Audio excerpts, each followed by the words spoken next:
Hello everyone, these are my UFC 316 predictions, starting from early prelims to the main event. And we're going to start with Quillan, Salkilld, and Yanal, Ashmouz. It's a pretty close fight. Quillan Salkilld coming off a TKO over Dvalishvili, which it was a good 1-2 he landed.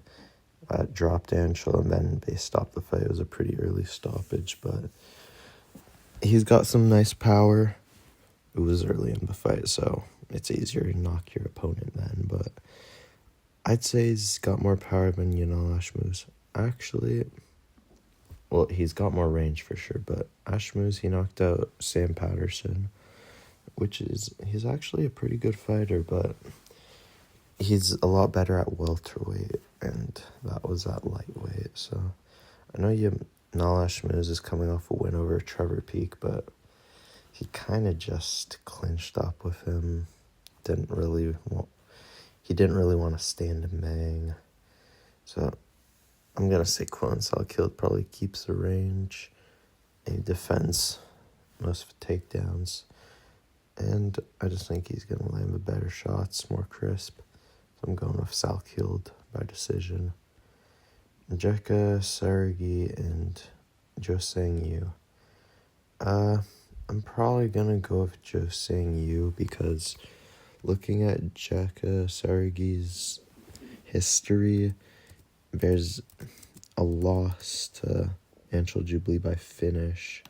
I'm just going to go on his topology. He also lost to Weston Wilson, if I'm not mistaken. He's coming off a triangle armbar to Weston Wilson. A loss to Weston Wilson. He did beat Lucas Alexander, it's an alright win. Getting ground and pounded by Dvalishvili, not the best look. And Joosang 8-0. They don't really have him fully rendered into the UFC website. I kind of need to work on that for the road to UFC stuff. But 8-0, upcoming, Korean. And I'm checking out his topology right now. If my thing would load. If it's not, then we're going to leave it with a decision win to Joosang, or possibly TKO submission.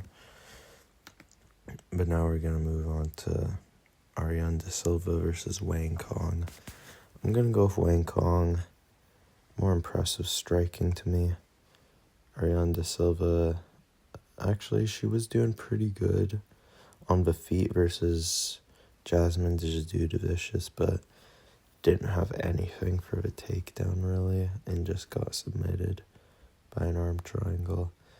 I'd say this is probably going to be a striking battle. I'm going to say Wang Cong's got some more power, and she's just going to be the better kickboxer, so I'm going with Wang Cong by decision. Moving on, Khaos Williams versus Andreas Gustafsson. On the UFC website, it still says Eros Medic, but that fight has been cancelled, and Gustafsson is stepping in to fight Khaos Williams. And Gustafsson, he was supposed to fight on Saturday, but Trevin Giles pulled out, so he's in shape. He's definitely in shape. Had a training camp for, a decently similar opponent. Not really, but Khaos Williams, he's a power puncher. He doesn't, sometimes, he's not very skilled.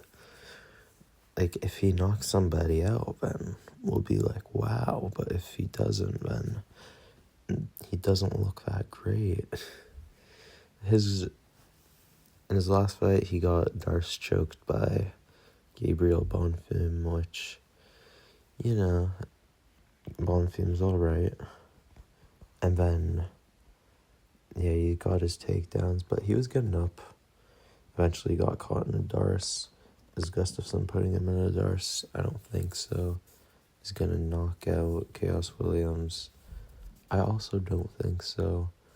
Chaos Williams can make his way to decisions and win them, like with Bedoya and Randy Brown, which could have gone to Randy Brown, but it was pretty close. So I think Chaos Williams is probably going to win this fight.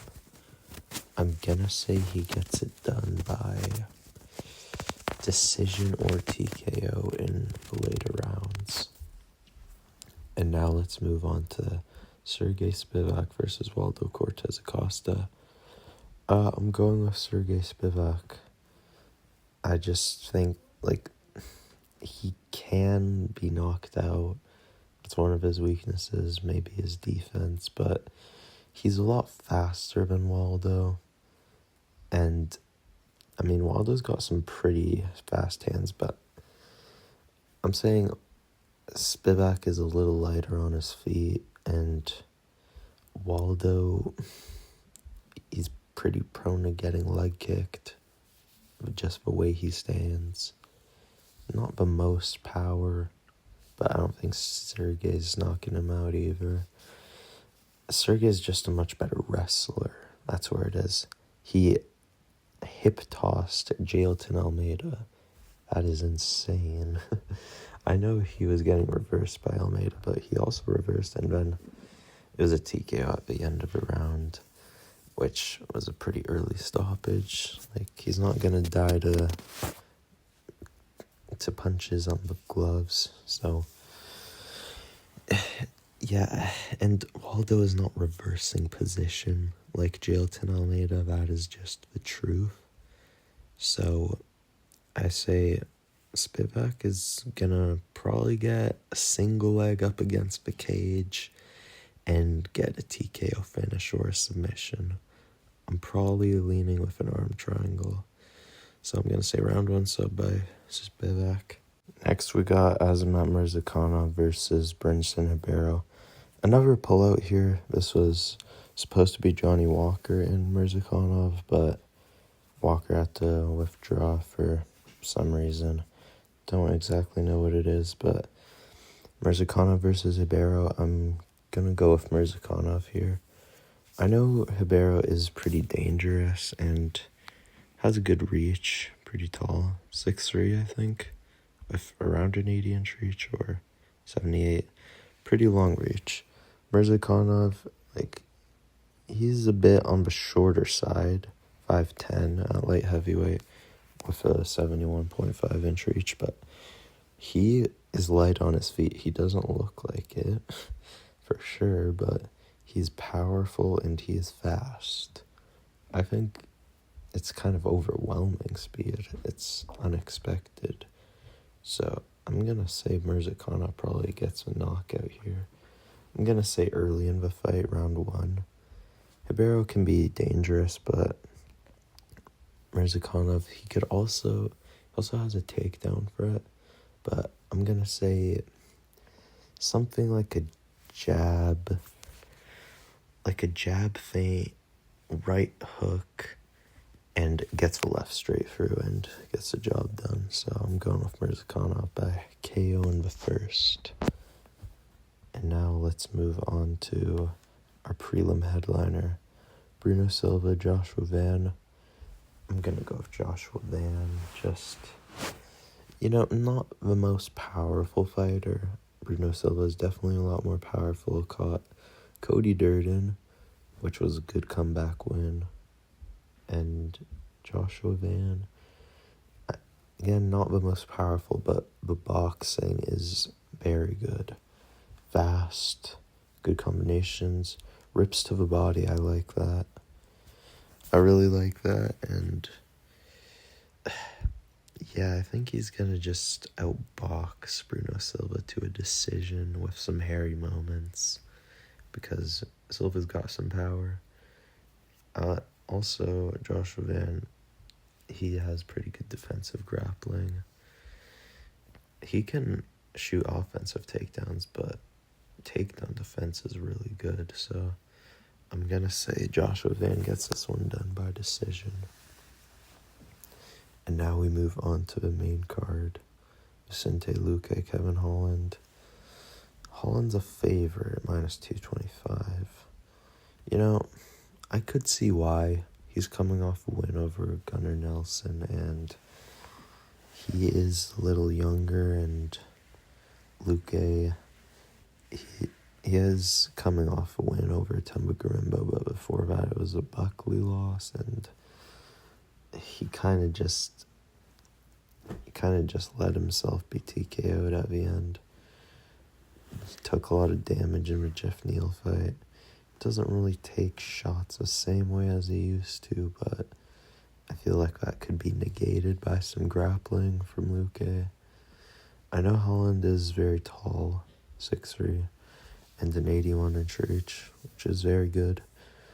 I just think that Luque will be able to get his takedowns and could go back to that anaconda. I could see a good left hook setting it up. So I'm going to say Luque mixes it up and gets a sub. I don't really pick Kevin Holland to win fights, even though he is a decent fighter and he can win, but I'm going to go with Luque as an underdog, plus 185. So yeah. Mario Bautista and Patchy mix. I'm going with Mario Bautista. I know Patchy mix is good from Bellator, but I think we're gonna actually just see another level. Patchy mix as a grappler doesn't really have the most skills on the feet.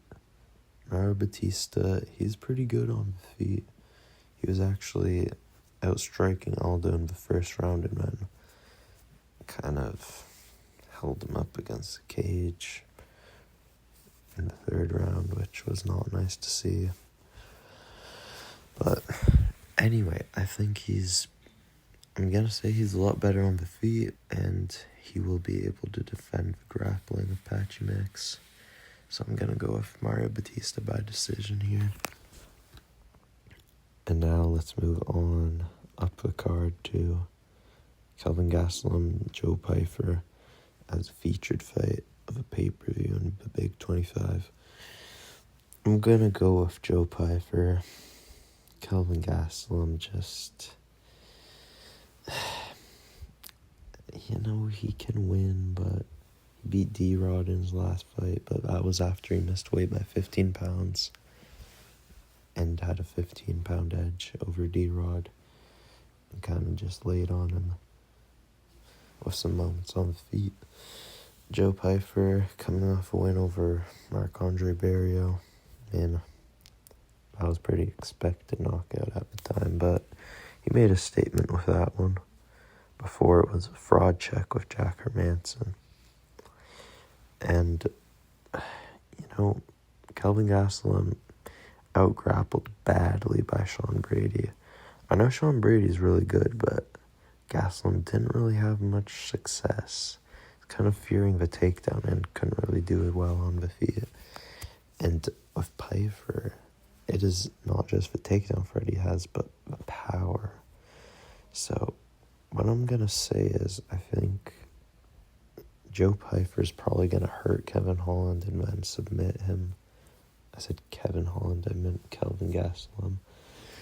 I'm going to say Joe Pyfer he might drop Kelvin Gastelum and then hit him with a sub, probably a rear naked as he tries to get up. That's what I'm going to say for this prediction.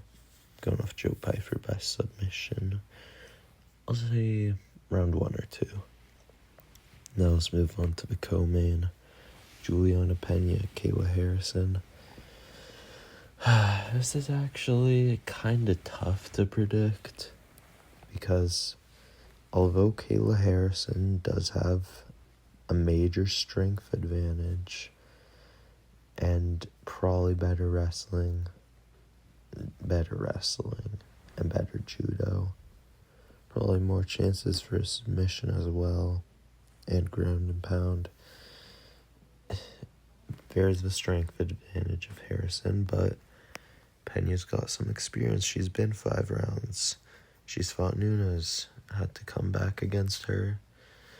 In the 5th round, got a rear naked. That was good. She kind of got picked apart in the 2nd fight with Nunes, but, you know. And Pennington, I picked her to beat Pennington. It was very close, but she showed some durability in that one.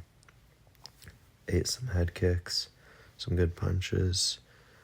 I think she won the 1st round, and I forget what other rounds it was. It might have been rounds 1, 2, and 3. I don't know, the fight was a while ago, so I'm not forgetting, but... so I am forgetting, but...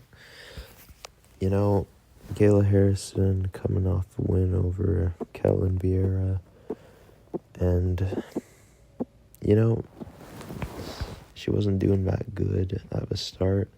Quillan was defending the inside trip, but when Kayla went to the double leg, she got it.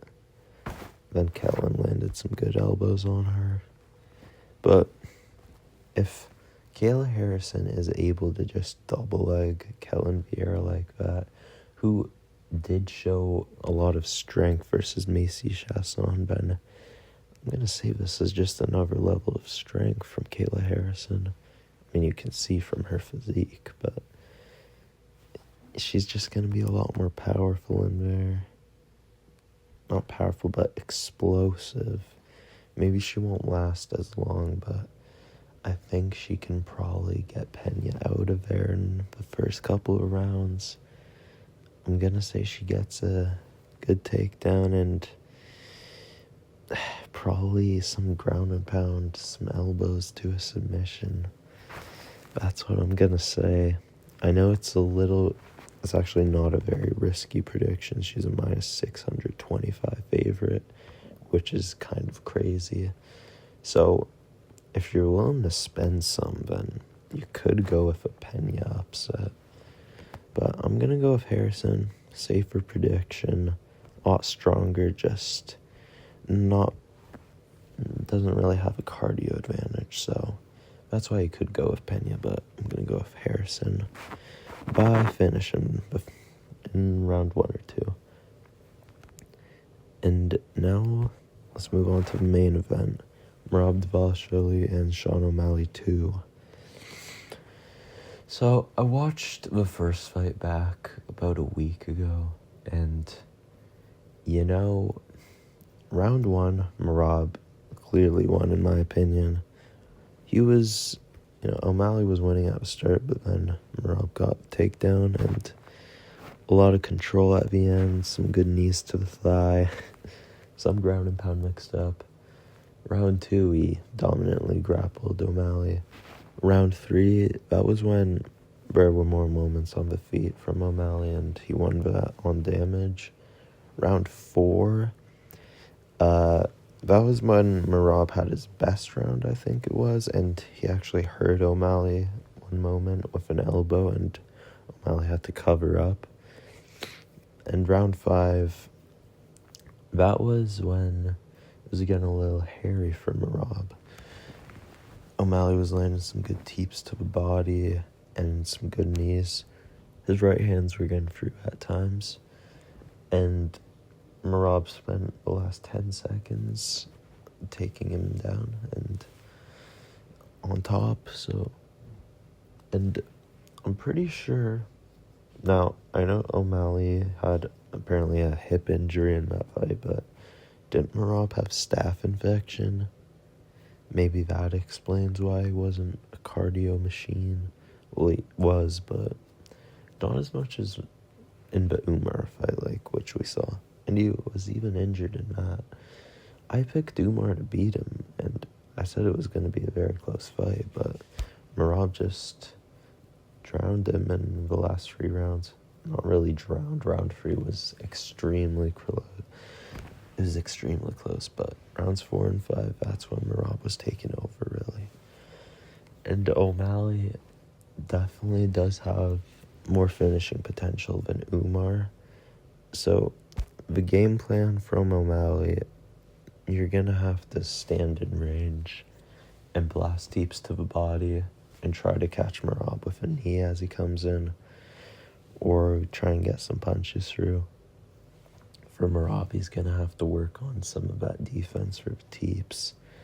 But he also has to do what he did very well in the first fight, which was catching Sean when he overextended and would beat him to his hips, eventually taking him to the ground. And O'Malley, when Murab got to his hips, he didn't have a huge answer for him. He couldn't really get up too well. In the open, he couldn't really get up at all, but against the fence, he was doing better.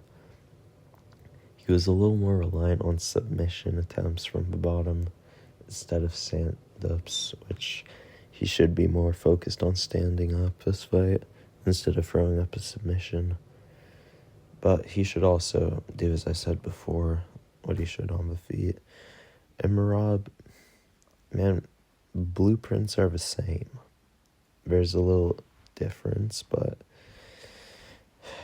it's a pretty straightforward game plan from the two of them. So I'm going to go with Murab, minus 325 favorite. It's a lot of a safer pick, but O'Malley could catch him for sure. He was getting some momentum on the feet, and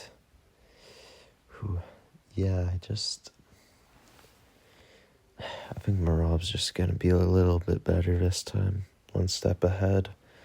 I'm going to go with Murab by decision. I'm going to say O'Malley has a good first round, but then kind of drops off later in the fight, which is usually how it goes in Murab fights. He just always takes over. Now, it's a lot more dangerous than Umar for Murab, but I think he's got this one in the bag. It's a dangerous fight, as I mentioned 1,000 times already. I feel like O'Malley could catch him, but I'm going to go with Murab by decision. So those are going to be all my picks, and I'll see you for the recap.